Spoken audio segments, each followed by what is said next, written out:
Hello வாங்க. இன்னைக்கு நம்ம அஸ்வினி சீக்ரெட் சமையலில் வந்து ஜிலேபி செய்ய போகிறோம். அது ஜிலேபி எப்படி செய்யலான்னு பார்க்கலாமா? பாருங்கள், ஒரு கடாய் வச்சுக்கோங்க.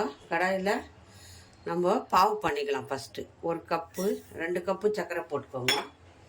2 கப்பு சர்க்கரை போட்டால் தான் நல்லா டேஸ்ட்டாக இருக்கும் அது ஜிலேபி ஊறுறதுக்கு.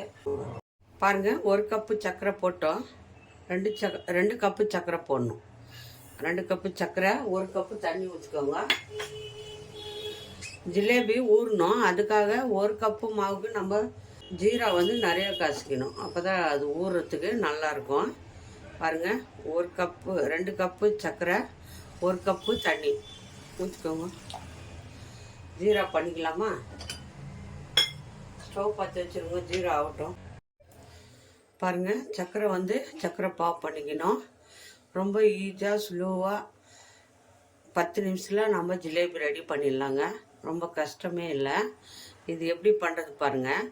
நம்ம சர்க்கரை பாவு ஃபஸ்ட்டு பண்ணிக்குவோம். 2 கப்பு சர்க்கரைக்கு 1 கப்பு தண்ணி ஊற்றி நல்லா ஜீரா பாவு, நல்லா சர்க்கரை வந்து கரைஞ்சி வரணும், கொதிக்கணும். அது ஜிலேபி சாப்பிட்ணுன்னா வீட்டிலையே நம்ம ரெடி பண்ணிக்கலாம். குழந்தைங்களுக்கு வீட்டிலே ரெடி பண்ணி கொடுங்க. கடையில் வாங்கி சாப்பிட்றதுக்கு பதில் சர்க்கரை கரைஞ்சி வரட்டும். பாருங்கள், சர்க்கரை பாவு நல்லா கொதிக்குது. இந்த டைமில் நம்ம ஏலக்காய் பொடி இருந்தால் போட்டுக்கலாம். இல்லைன்னா ஏலக்காய் இருந்தால் ரெண்டாக பிச்சு போட்டுக்கோங்க, இடித்து போட்டுக்கோங்க வாசனைக்காக. இப்போது இது வந்து பாவு பதம் ஆஃப் பண்ணிக்கலாம். பாருங்கள், சிம்பிளாக பாவு ரெடி ஆயிடுச்சு. இப்போ இதில் வந்து நம்ம 2 சொட்டு லெமன் ஜூஸ் 2 சொட்டு ஊற்றணும். வந்து ஒரு 2 சொட்டு ஊற்றிக்கோங்க. சர்க்கரையாக இருக்காது. அதுக்காக பாவு வந்து கரெக்டான பதத்துக்கு வந்து இப்படி ஒரு கம்பி இப்படி அமைங்கி இப்படி பாருங்கள், பாவு ரெடி ஆகிடுச்சு.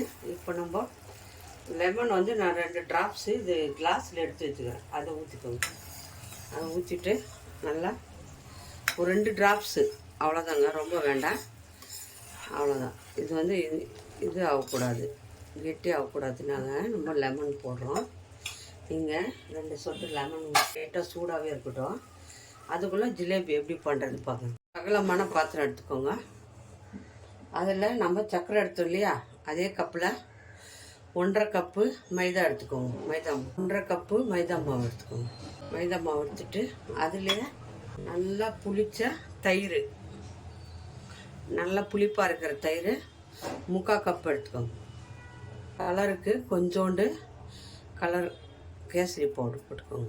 கொஞ்சம் ஒரு சிட்டிக்கு போட்டுக்கோங்க, கலர் வரும். வேணுன்னா போட்டுக்கோங்க, வேண்டான்னா விட்டுருங்க.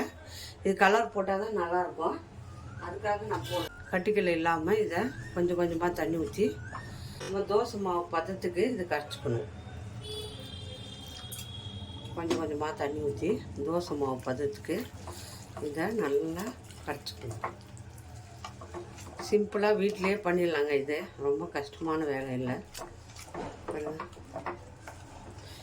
கட்டிகள் இல்லாமல் நம்ம இதை நல்லா கரைச்சிடணும்.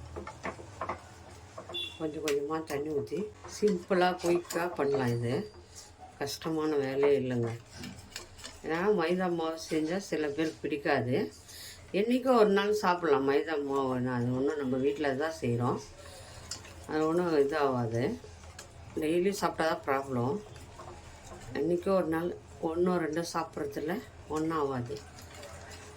நல்லா நம்ம இதை கைவிடாமல் நல்லா கட்டிகள் இல்லாமல் நல்லா கரைச்சி எடுத்துக்கோங்க. நீங்கள் எவ்வளோ கரைக்கிறீங்களோ அவ்வளோ நல்லா வரும். பாருங்கள், நல்லா வந்து கைவிடாமல் இந்த மாதிரி கட்டிகள் இல்லாமல் கரைச்சி எடுத்துக்கோங்க. பாருங்கள், தோசை மாவு மாதிரி வரணும். இந்த மாதிரி தண்ணியாக இருக்கக்கூடாது, கெட்டியாக இருக்கக்கூடாது, மீடியமாக இருக்கணும். தோசை ஊற்றினா எப்படி வருது அந்த மாதிரி கரைச்சாச்சு. இப்போ நம்ம இதை ஒரு பால் கவரு இல்லைன்னா வேறு எதுனா ஒரு கவர் எடுத்துக்கோங்க. கவரில் நான் வந்து பால் கவர் எடுத்துக்கிறேன். இதில் ஊற்றிக்கலாம். ஊற்றிட்டு நம்ம இதை அப்படியே இதில் ஊற்றிக்கோங்க, ஃபில் பண்ணிக்கலாம். பாருங்கள், மாவு ஊற்றுனா அப்படி நேராக போடும். அதுதான் கரெக்டாக ஒரு பதம். இதில் இந்த மாவெல்லாம் எடுத்து ஊற்றிக்கோங்க. 2 வாட்டி 2 பேட்சாக ஊற்றிக்கோங்க. ஒரே டைம் ஊற்ற முடியாது, ஏன்னா கை பிடிக்கிறதுக்கு வரணும். ஊற்றிட்டு அப்படியே டைட்டாக நீங்கள் டைட்டாக அப்படியே ஒரு லப்பர் பேண்ட் போட்டுருங்க. பாருங்கள், இந்த மாதிரி சுற்றிக்கோங்க. சுற்றிட்டு ஒரு லப்பர் பேண்ட் போட்டுக்கலாம். இந்த மாதிரி ஒரு கடாய் வச்சுக்கோங்க, எண்ணெய் ஊற்றிக்கோங்க. இதை இப்போ நம்ம கட் பண்ணிக்கலாம். இந்த மூளையை கட் பண்ணிவிட்டு நம்ம அப்படியே விடணும். சுடுங்க, ஏன்னா எண்ணெய் ஜாஸ்தி இருந்தால் கருகிடும். உஷாராக கொஞ்சம் எண்ணெய் சூடானால் போதும். சூடாயிடுச்சு. இப்போ நம்ம இதை பாருங்கள், இந்த மாதிரி ஹோல்ஸ் பண்ணி வச்சுக்கிறேன். இதில் வந்து நம்ம சின்ன சின்னதாக ஊற்றிடணும். அப்படியே விட்டுடுங்க. 5 நிமிஷம் அது பபிள்ஸ் எல்லாம் அடங்கும். அப்புறமா நம்ம திருப்பி போட்டுக்கலாம். பாருங்கள், ஜிலேபி நல்லா எண்ணெய்லாம் அடங்கின பிறகு நல்லா திருப்பி போட்டு கொஞ்சம் மொறுன்னு வரணுங்க. ரொம்ப சாஃப்டாக இருக்கும்போதே எடுக்கக்கூடாது. கொஞ்சம் நல்லா வெந்துடணும். வெந்த பிறகு எடுங்க. அப்போ தான் ஜீராவில் போட்டால் நல்லா ஊறும், இல்லைன்னா பொசன்னு ஆகிடும். பாருங்கள், நல்லா வெந்துச்சு. இப்போ நம்ம இது எடுத்துக்கலாம். ஜீரா பாவு வந்து சூடாக இருக்கணும். வெதான்னு சூட்டில் போட்டுக்கணும் ஜீரா பாவு. பாருங்கள், எவ்வளோ சூப்பராக வந்தது பாருங்கள். சிம்பிளாக பண்ணலாம். இதை அப்படியே ஜீரா பாவில் போட்டுக்கோங்க. நல்லா இப்படி போடுங்க. அகலமான கடாய் வச்சுக்கோங்க, அப்போ தான் உங்களுக்கு சுடுறதுக்கு ஈஸியாக இருக்கும். பிறகு எடுத்துக்கலாம். சுட்டு அப்படியே உடனே நீங்கள் ஜீராவில் போட்டுருணும். ஜீராவில் சுட்டதுமே ஜீராவில் போட்டுருங்க. இப்போ நான் பாருங்கள், ஒரு 2 நிமிஷத்தில் சுட்டு எடுத்ததும் இது இப்படி ஜீராவில் போட்டுருங்க. ஒரு 5 நிமிஷம் ஊறுது. ஜீரா பாவு வந்து சூடாக இருக்கணும், நல்லா சூடாக இருக்கணும், ஆறி இருக்கக்கூடாது. அப்படியே ஜீரா பாவில் இப்படி முக்கி ஒரு 2 நிமிஷம்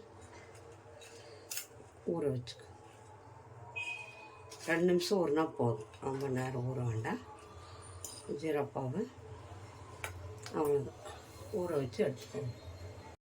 அது வாங்க பாருங்கள், எல்லாம் நம்ம ஜீராவில் போட்டு எடுத்துட்டோம்.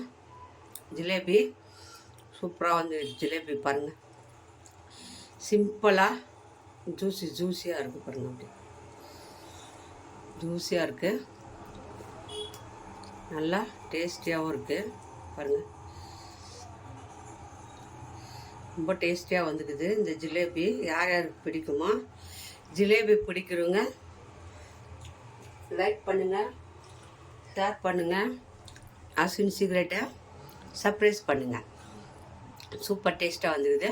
இது மாதிரி சிம்பிளாக வீட்டில் இன்றைக்கே செஞ்சு குழந்தைங்களுக்கு கொடுங்க. நம்ம இன்னொரு டிஷ்ஷில் பார்ப்போம்.